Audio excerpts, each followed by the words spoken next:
everyone, I'm Anira, the cycle breaker for intergenerational trauma.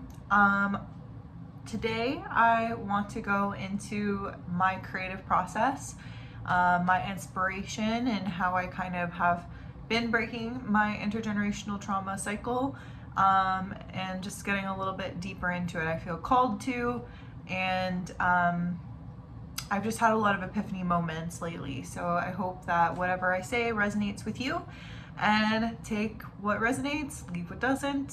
I'm super excited for you all to be here. So 4 years ago, it was in 2021, I had decided to start this creative journey. It was during COVID, or kind of after COVID, right? And I was getting back into my job, which is teaching. And I decided to get into this creative writing challenge. So doing this at the time gave me a little bit more of a sense of purpose. Also, this is Hercules, just so you all know, he's there. Strength. And the main character that I had written during one of these little sessions was named Jules, and Jules was just a character that I immediately felt really connected to on a very deep level, and she just really spoke to me for some reason. And the world, I just could start feeling the world around me. I could see it, but I could start picturing little kind of adventures that Jules was going to be on. I didn't really understand what the whole plot was, but I just got really excited. So it sat there. I wrote I don't know, 3, maybe 4 pages of the first chapter. I didn't know it was the first chapter, but it's the first chapter. And and it just sat there for about 2-ish years or so until 2023 happened. In 2023, there was just a lot of endings that happened in my life, and in those endings created a lot of space and opportunity for me to kind of go into a healing mode. And in that healing mode, I started writing I think I wrote 50 pages or so. The only other time I had ever done that was in my 5th year in high school. I ended up writing a first version novel, and I think I ended up writing over 100 pages or so. And it was awesome. It was so cool. I was so excited about that. But then this was so different because I was older, obviously, and it felt different. So in 2024, I ended up going to this retreat, a sanctuary. It was like a spa retreat. I spent a lot of money in 3 days. And it was one of those moments where I really invested in myself. I was like, you know what, I'm gonna put all of this money into myself. I've never done something like that before. I had never traveled by myself before in that capacity, which said a lot as well. It said a lot about me, that I felt more comfortable with others, and this was my first time that I took to myself, and it was really it was really eye-opening. When I went there was this fire ceremony where you could release things but then also call in your desires. And I just remember writing. I had never done that before. I had never written out my deepest desire, because I could write anything I wanted. It was going to be burnt, right? So I I said I wanted to become a New York Times bestseller. And but also caveat, because it's me, I wanted to also uplift humanity with that. So it's not just writing a book. I want to do more, because again, it's me, it's who I am. And I just really want to make the world a better place. Call me optimistic. My glass is half full. I am actively trying not to be delusional about it, though. So I have always grown up very comfortable.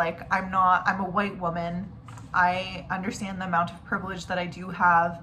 I am now in a space where I can create, and I feel very privileged about that. So I have gotten here. I've worked my ass off to get here, but I also have experienced a lot of things, like everyone has. And I've just unpacked a lot of my own shit that I've seen and that I've felt and that I've been through. And I'm not saying that there's any villains here, because I personally don't believe in villains. I believe, or good, to be honest with you. I think that we just are. I think that good and bad is just a perspective. It depends on where you're coming from, genuinely, right? And also, good and bad, it's not right or wrong either. So welcome to philosophy. Sorry. Anyways, so actually I'm not sorry, I'm gonna take that back. But anyways, I have always really resonated with the underdog. I've always been the type of person who is actively fighting injustice in my life. I have always tried to like really unlearn the stuff that I have learned, the programming that I've learned. Honestly, I think my healing started there. But also being really realistic about it and not being a social justice warrior for people who don't need it. Just trying to make sure that I'm using my platform in the best ways that I possibly can. And that has shifted so much. So yeah, it's been a lot of learning, a lot of unlearning, and then a lot of focusing in on the inner mind. So in that letter that I had written in Grail Springs, I don't really remember the details, but I do remember wanting to be, and still wanting to be, a New York Times bestseller. And I also like remember actively thinking about, well, if I become this, there's going to be things that I don't even know what I want, because so many doors are going to open up for me. So I'm just going to embrace the unknown and just say, like, these are the things I know I want right now, but I am open to the unknown. I am open to other things, other doors unfolding for me as I go, which I think is a very important part of the healing process. And now there's just been so many revelations that have been happening, and so many doors that have opened since. So last year, 2024, was when I went, and now it is a year later, 2025, and I literally can't even tell you how many other doors have opened for me. If you hear a cat, it is because my cat is making beautiful noises downstairs for some reason. I continue to surrender to this trust, because this is one thing that is a continual process.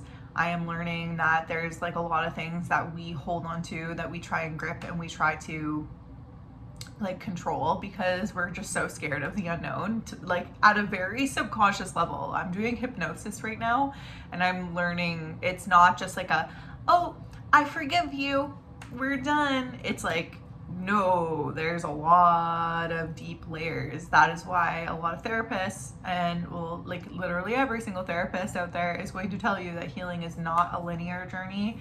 It is a non-linear space. So if you feel like you're like, oh, I have already looked at this issue 1,000 times, you might look at it again 1,000 more times, and every single time you look at it, something new is going to come up. So be curious. I promise that you'll find something within. It's coming up for a reason. So throughout this year, I've really been focusing on my spiritual path, and I've just realized that I am psychic. I think that personally we all have psychic gifts, very different from each other, but we also have a lot of similarities as well.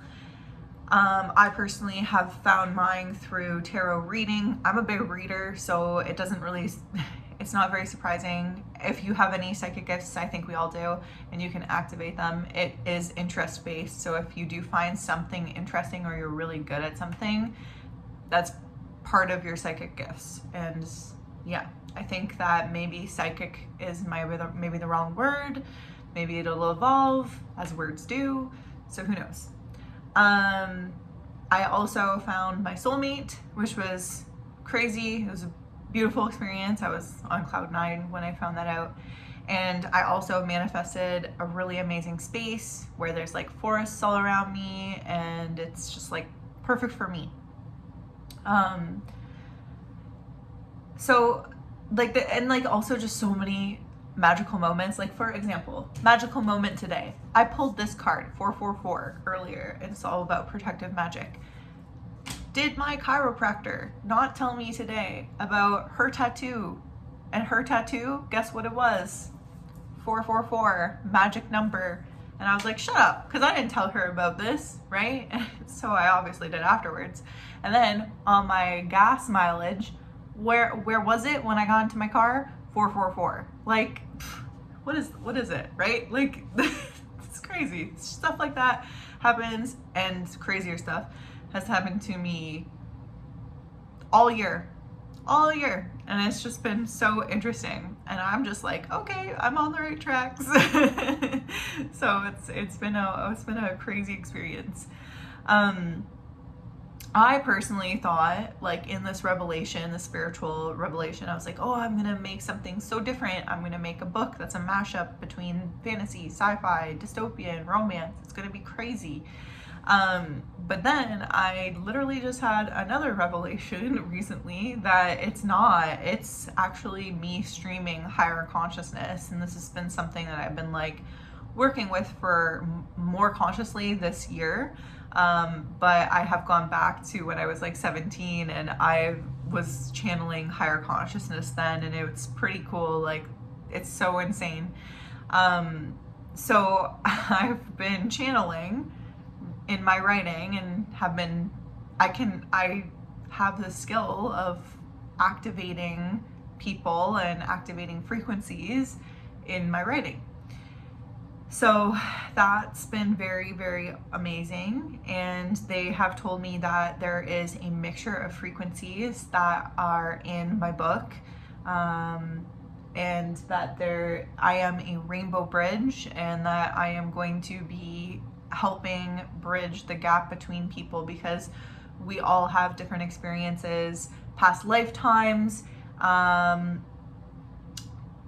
whether it's on this earth plane or other. We're all multidimensional beings. So I'm learning in my writing, to help bridge us together, because there is a lot of wounds that we carry, and the wounds that we carry in this lifetime have been in many lifetimes, which I can tell you about the witch wound, right? Like, women were persecuted in history, and if we are but stardust and energy cannot be recreated, it can only be transmuted and cycled, then we are constantly recycling through these wounds, and we need to, that's the reason why it's really important for us to do the inner work, which I will get to. So just like going through my own change and my own revelations in my spiritual journey has really made me realize that the only thing that is constant is change. And it also is reflected back in nature, and nature is our oldest and most ancient teacher of this. So yeah, it's been a really cool journey. So why am I being called to tell you about this? Why am I writing? Well, I am under the impression right now that the world needs more creativity. So therefore, the world needs more of my words right now and my voice, because I know I'm a very creative person. And I think every single one of us, or every single one of us creative people, have been told that creativity is not going to get you anywhere, which is the farthest thing from the truth. So many people, like myself, are in the state of division. We're allowing chaos to come into our lives and consume us. We're in this constant state of survival mode rather than thriving.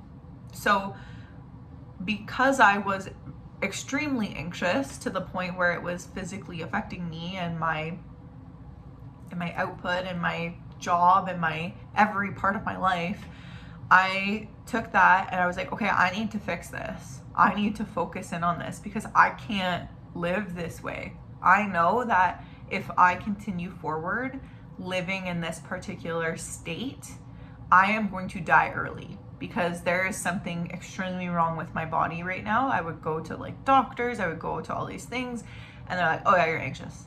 And that was it. And I'm like, I am physically hurting right now. And I think that many people can resonate with that.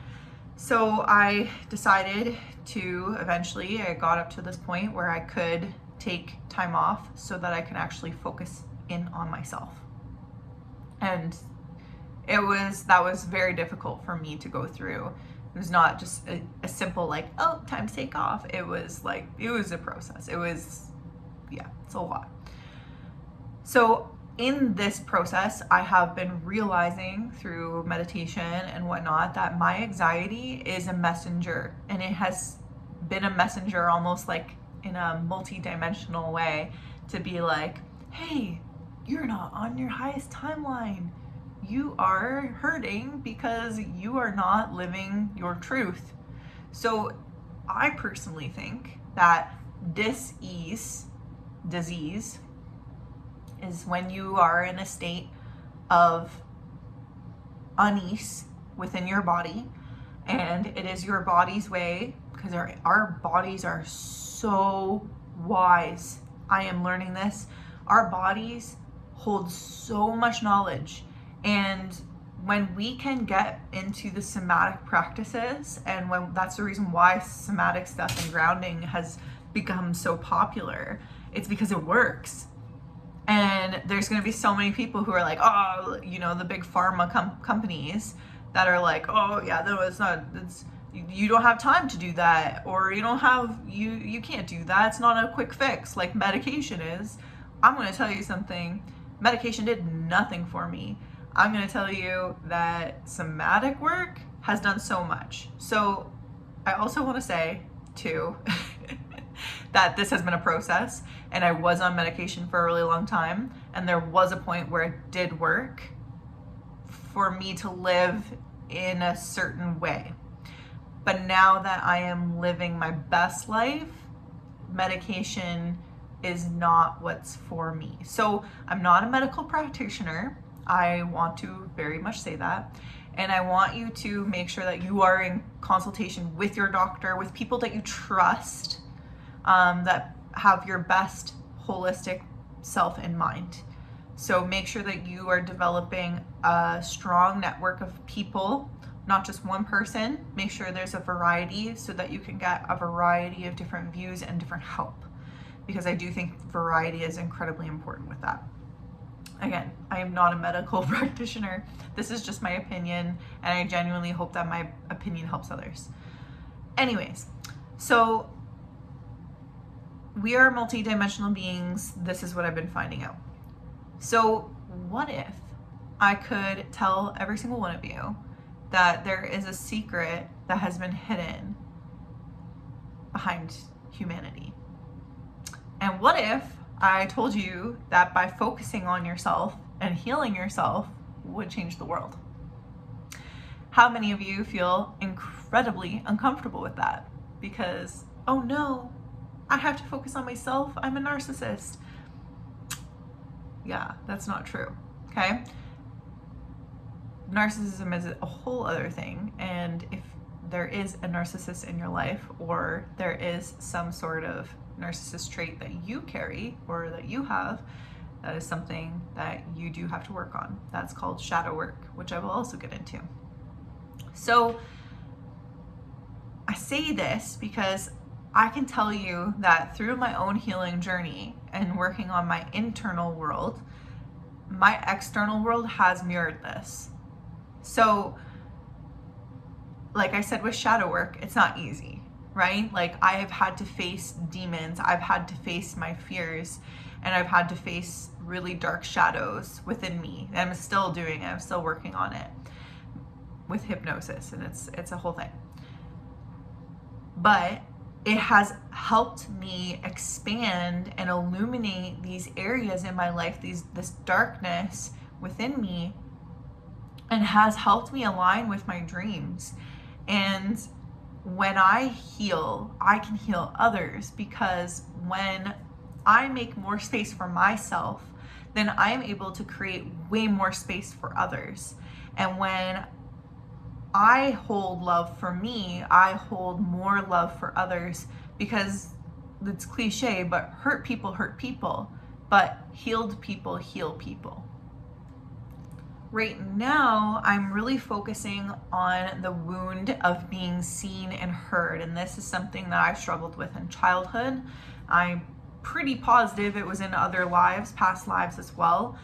And it's something that I've had to heal at a very subconscious level, especially as someone who is really comfortable with being an underdog.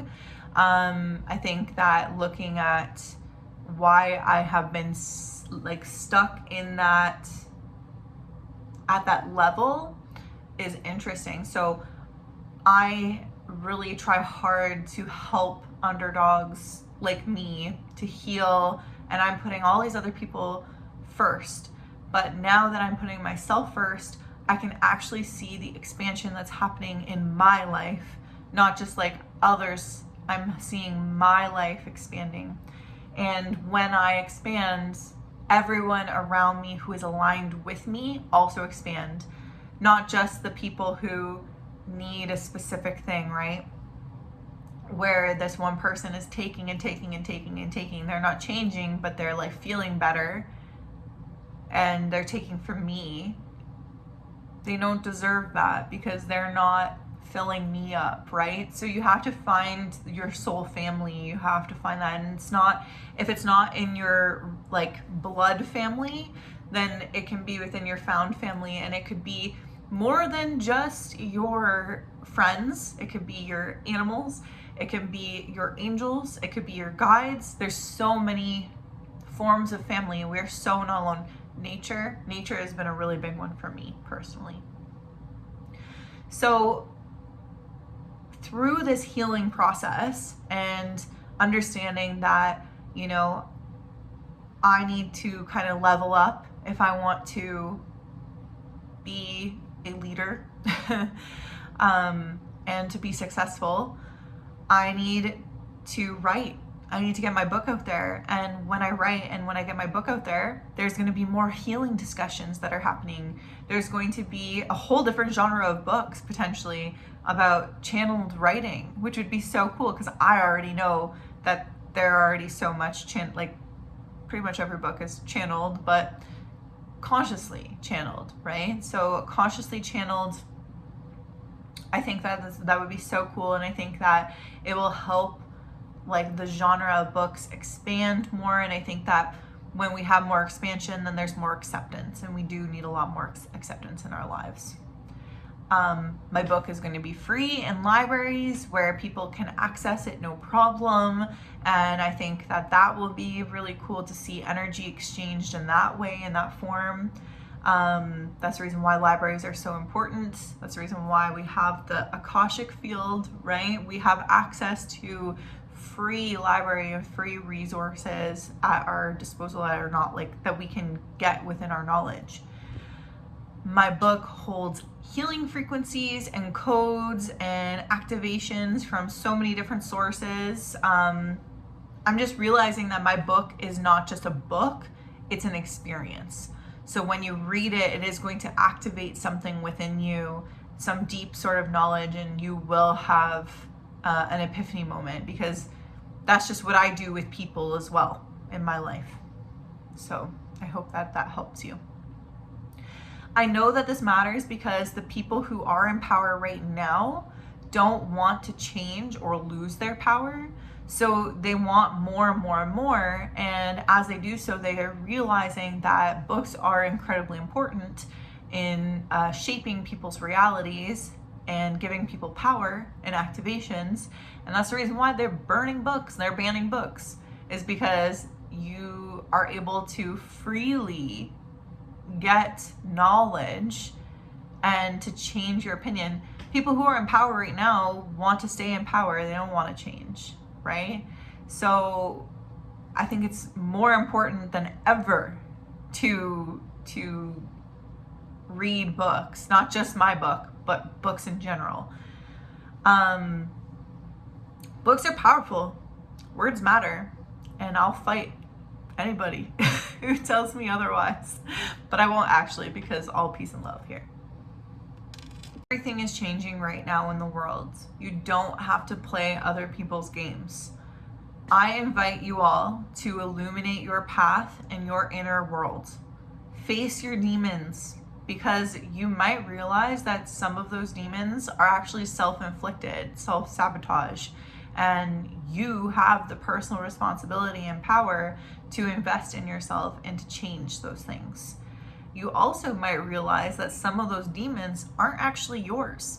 There actually might be someone else's projections, and then you are the one that has the choice, that gets the choice, that has the opportunity to change it, which is really cool and very empowering.